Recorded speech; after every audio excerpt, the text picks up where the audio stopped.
Well, continuing our ongoing series about how Canada is cooked, the mayor of Richmond, British Columbia, sent out a letter telling thousands of people to, hey, be prepared to vacate their homes because the natives will soon own them.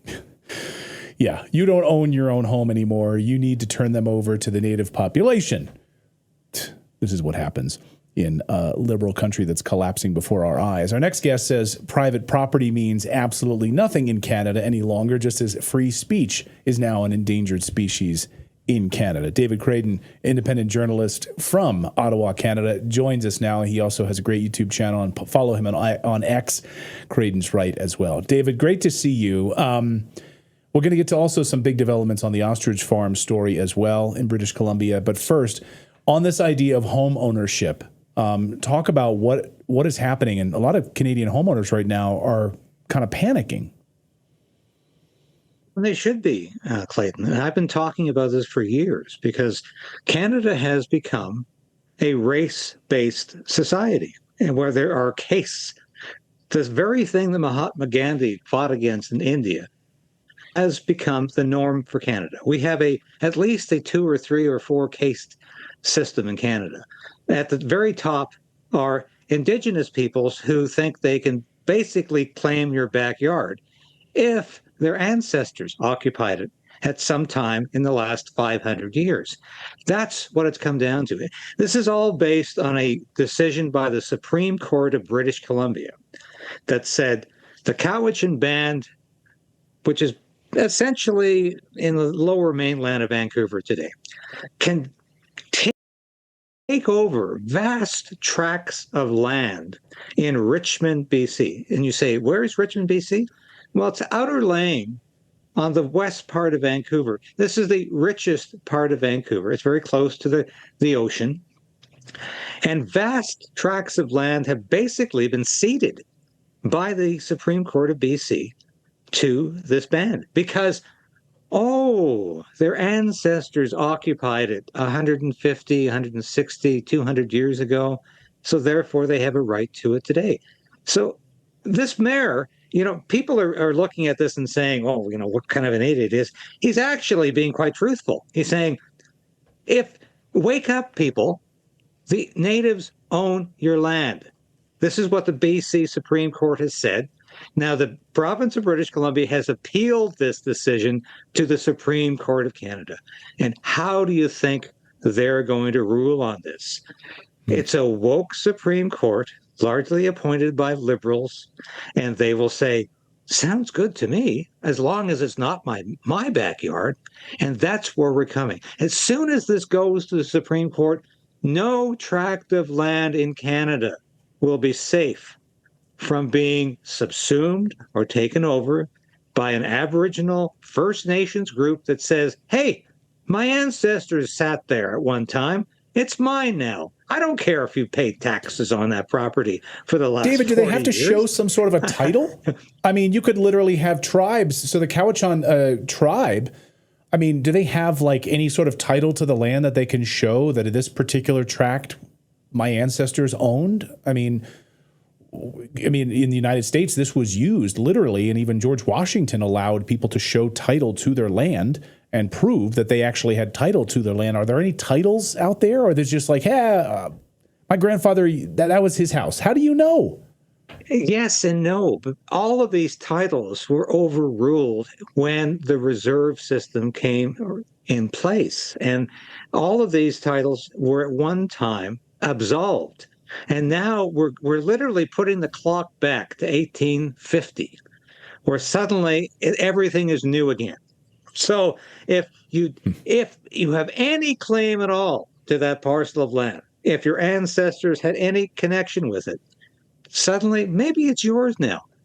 But the chaos here is incredible because there's not a single nation on the face of the earth that can't say at one time somebody else claimed that land, that said it was mine, or they had a deed or entitlement to it. We have to live in the present, not the past. And Canada likes to consider itself a polite nation of government-serving people. We are one of the most racist nations on the earth because we say if you're a First Nations person, you have special status in this country and you can basically get what you want and you can take what you want because of your ethnicity and your race. I have spent my whole career saying Canada should be a nation of equality under the law. It doesn't matter where you came from. It doesn't matter what your race is. It doesn't matter what your ethnicity is. We should all be equal. And let's get on with life instead of going back to struggles and conquests and wars that go back 150, 200 years. And stop pretending that we have a two-tiered justice system, even though we do. We need to eradicate that and get back to a Canada that believes in equality under the law. That's what I've fought for my entire life. But this, it's interesting because this story perfectly is in simpatico with the other issue right now we're facing with this Universal Ostrich Farms, which is being denied its property rights. People in Richmond are being denied their property rights because of so-called Aboriginal entitlement, which really should not be worth the page it's printed on, because it should not be legal. It should not be legal under the law. We should be equal under the law, but this country no longer exists as a country. And what kills me, Clayton, every time you go to a Rotary Club meeting, you go to a local municipal government meeting, or you go to a committee meeting at the House of Commons, which I routinely have gone to over the years. Before the meeting begins, they do what is called a land acknowledgement. And they say, this meeting is occurring on the unceded lands of this particular First Nations band or tribe. And I always say, what the hell does that mean? So Canada is like all this Canadian guilt. Like you can't even go to a Tim Hortons to get some donut holes or whatever the hell they call them. And oh my God, this Tim Hortons is built on the ancestral burial ground of the Choctaw tribe, and you can't even enjoy your goddamn but also, donut it holes. admits an ignorance about the truth of North American tribes, that they were, that they continuously displaced one another. Right. It wasn't like, oh, this is the homestead for one place. And I mean, that's ignorance. The Cherokees at war with, there's no one area that like this specific spot. We're warring constantly. And who was here before the Native Americans, by the way? Like, God. Well, that's what I have to laugh at, Clayton and Natalie, because the law firm that's representing the Cowichan First Nations band admits that in their letter. They say that this is land that was contested and basically occupied by the Cowichan tribe through war and intimidation.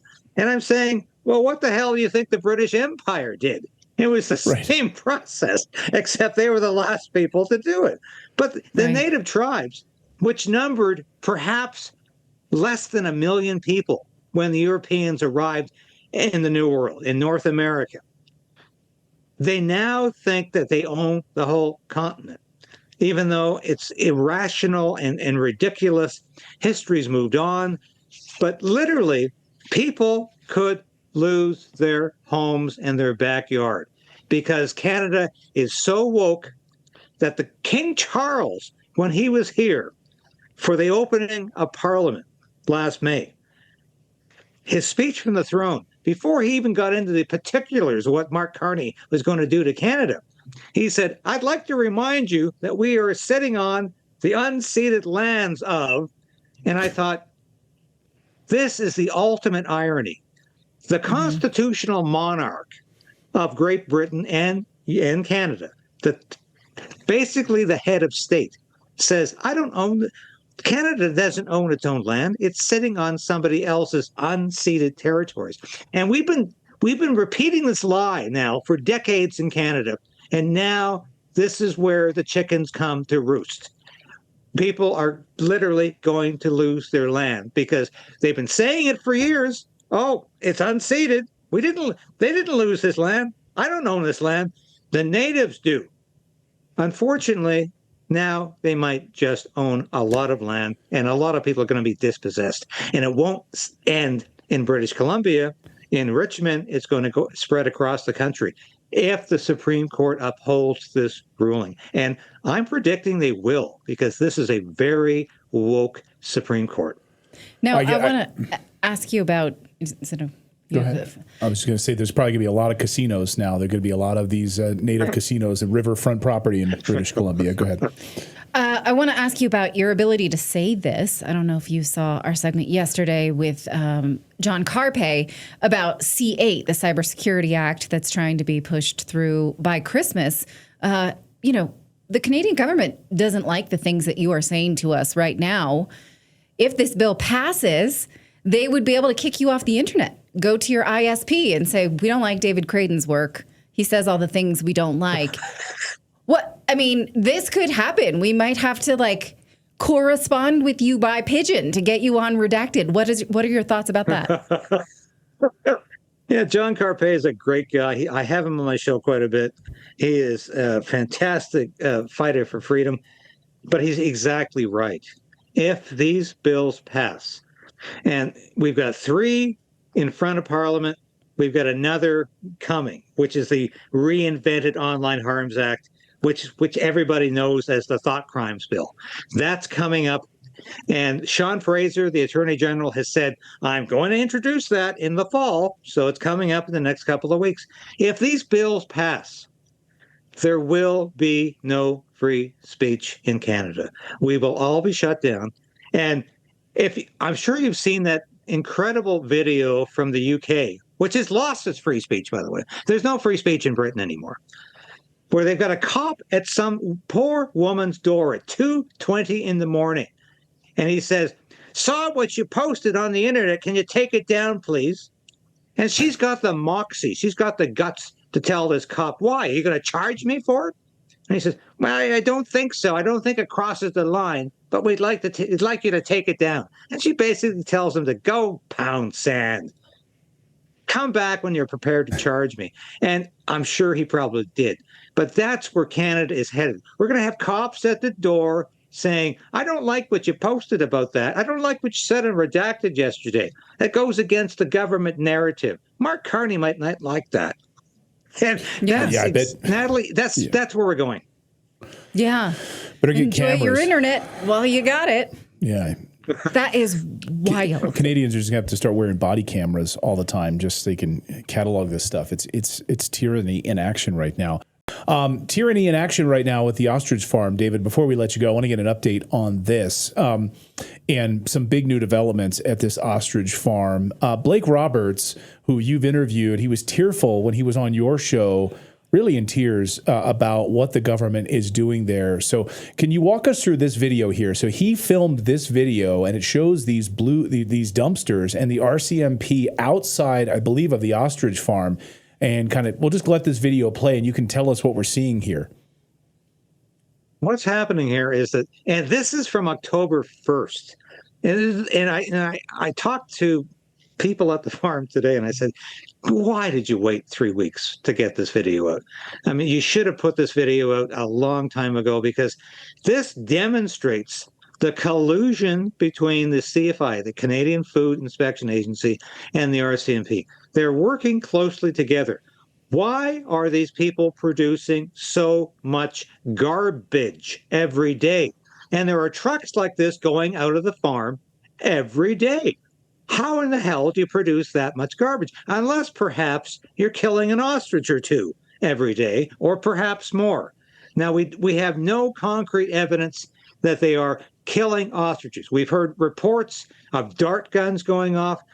They are not allowing anybody to count the ostriches. And ironically, there was a First Nations group that the government of Canada says they love so much, but they were not allowed to count the number of ostriches.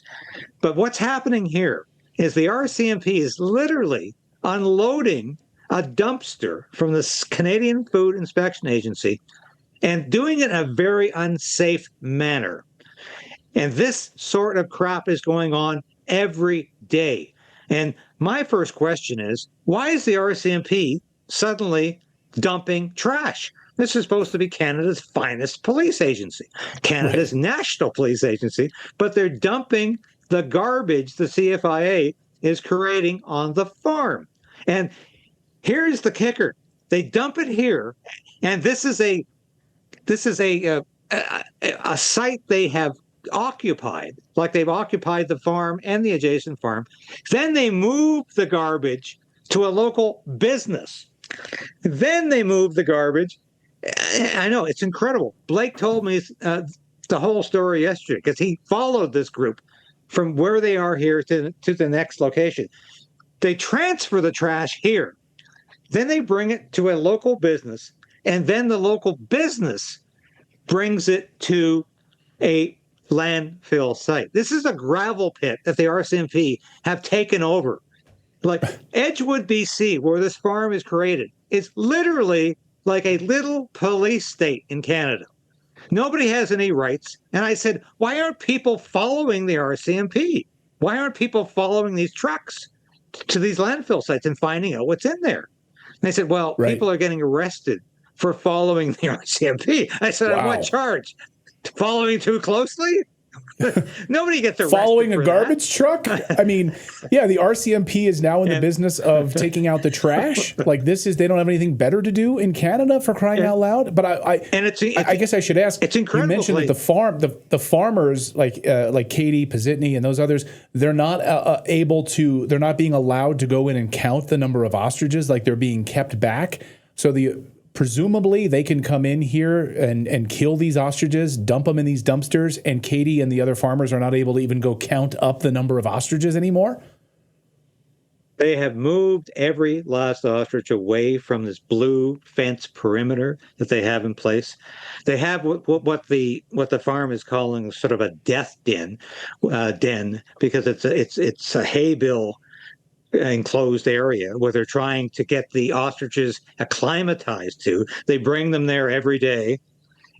But what's happening at night? And this is why I'm saying maybe I should get the hell out there and find out, because nobody out there is using night vision goggles, night vision photography to find out what's going on there at night, because I believe they are, as in their own euphemism, depopulating the herd in advance of getting a decision from the Supreme Court of Canada.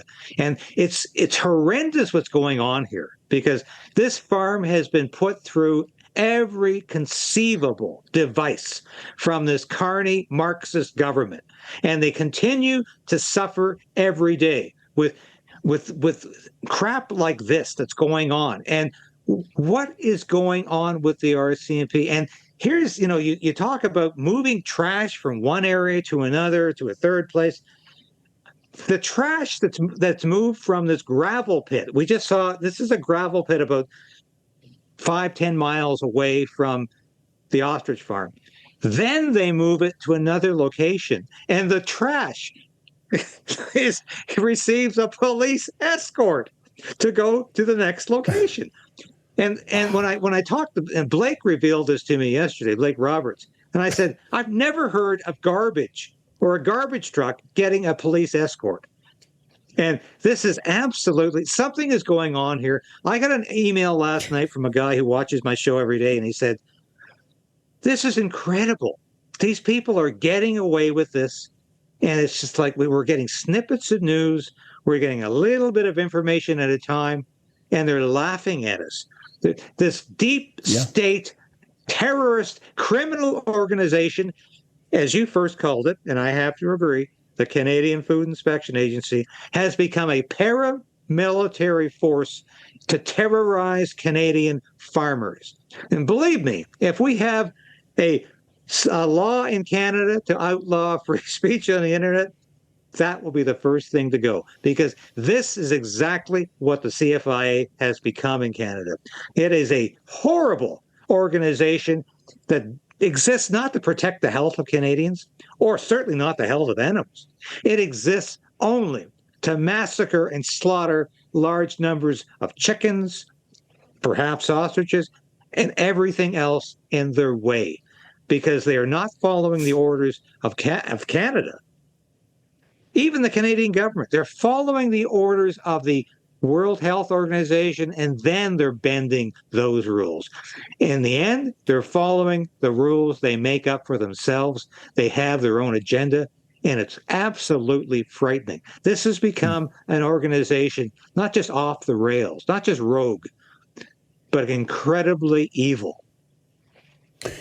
Yeah, they are a terrorist organization, to be sure. And you're right. I mean, and when you have the state-run media, which of course is not going to cover this story, the only voices are like yours, independent media like ours, or trying to get the message out about this story. But of course, if they're moved to eliminate free speech in Canada, then those voices will be silenced as well. It's all about total control. That's exactly what's happening in Canada, a country that's, by all accounts, too far gone at this point. We hope that it can be turned around. I don't know. David, great to see you as always. Thank you for these updates. We'll continue to watch Canada because we care about the Canadian people. We just can't stand their government. Thank you, David. Great to see you as always. Thank you, Clayton and Natalie. Always a pleasure.